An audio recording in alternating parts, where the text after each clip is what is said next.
When people hear ancient, they think of prehistory. When they hear prehistoric, dinosaurs come to mind. But what if I told you that this isn't about the ancestors of modern crocodilian and birds?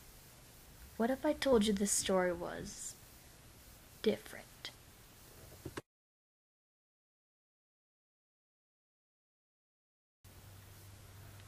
The purpose of this presentation is a representation of how I believe ancient Rome was more advanced than other cities like it in its time period. For examples of civilizations, much like ancient Rome, I will be first comparing it with ancient Greece, then later follow it up with Egypt. Well, what are we waiting for? Let's get started. This is one of the most iconic structures in Rome, the Colosseum. Though it is in ruins, the Colosseum was the largest amphitheater ever built in the Roman Empire. The structure was capable of seating 50,000 spectators to watch their favorite sports. In the modern of today, it would have been used in much the same way, but would have held every sport from track to football and even chariot races. Yep, some people still do that. The Colosseum was most famous for both its chariot races and its gladiators. The gladiators of Rome are famous for their fighting skills and are depicted in many bloody images. Basically, these men were given thin armor, a defense, and a weapon of their choice. Some were volunteers who risked their legal and social standing, not to mention their lives, to fight in their arena, whereas others were criminals condemned to death or slaves thrown in to feed the bloodlust of the gladiators and the lions. Gladiators were forced to fight for their lives against each other, lions, tigers, leopards, rhinos, bears, and even elephants. You know, gladiators remind me of a certain reputation from Greece, a small city-state whose priorities are ever entwining around battle strategy. I introduce you to none other than Sparta. Spartans were the gladiators of Greece, and they worked 24 hours a day, fighting with their neighbors in Athens. Though they both belonged to Greece, at the time they were at war. Greece wasn't a connected civilization. Only when Greece needed protection from a bigger threat did Sparta and Athens fight together. While on the subject of Greece, let's compare some of their iconic ideals to Rome. First, let's get a look at their building structures. Take a look at this stone building.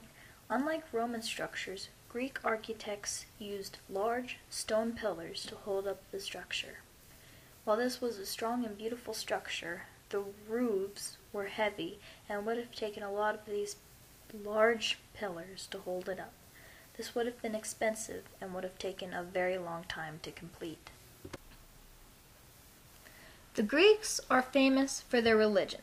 Both the Greeks and the Romans were polytheistic, meaning they believed in multiple gods and goddesses. Most people are aware of the Greek gods and Olympus, such as Zeus, Poseidon, and Athena. The Greeks were so involved with their gods that they had a few of their gods or mythical creatures on their currency, such as this one, which shows a Pegasus on one side, or this one. The trident, or three-pronged spear, is a symbol of Poseidon and gives the god recognition on his coin.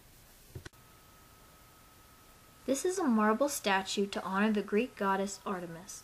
She's the twin sister of Apollo and the virgin goddess of the hunt and protector of wild animals. She's known for her chariot, drawn by her team of golden antlered stags. But the Romans have their fair share of legends and gods as well. Theirs are more or less as famous as the Greeks' versions, but not as realized for their importance to our lives today. Legend of how Rome came to be is known as the tale of Romulus and Remus. The twin brothers were thrown into a river to die as babies, but were rescued and raised by a she-wolf, as this famous statue symbolizes. The brothers soon grew, and Romulus murdered his brother before creating Rome, naming it after himself. Time for the Roman gods. Some of these gods are unfamiliar to most of our civilizations today, but you don't have to be Roman to know about some of them. There's Diana, the goddess of the moon, Fortuna, I can never pronounce these right, Fortuna, the goddess of luck, Juno, queen of the gods, and Vulcan, the god of fire.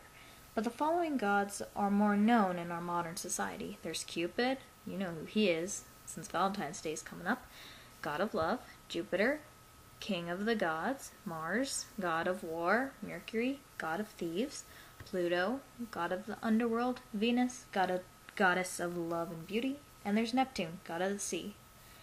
And in case you were wondering, yes, the planets Jupiter, Pluto, Mars, Venus, Mercury, and Neptune were named after these Roman gods.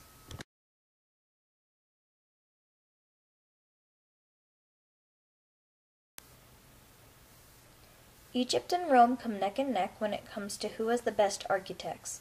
Egyptians were able to go from staircase-like pyramids to smooth-sided ones. Like Greece and Rome, Egypt is polytheistic and even believed that the pharaoh, their leader, was one of their gods, trapped in a human form. Rome and Egypt have quite a bit in common. Egypt tended to worship cats. The Romans tended to slaughter cats. Pharaohs were treated like gods. Emperor Nero of Rome went insane trying to lead like a god and almost brought Rome to destruction. All in all, very similar? Never mind. Forget that I said that.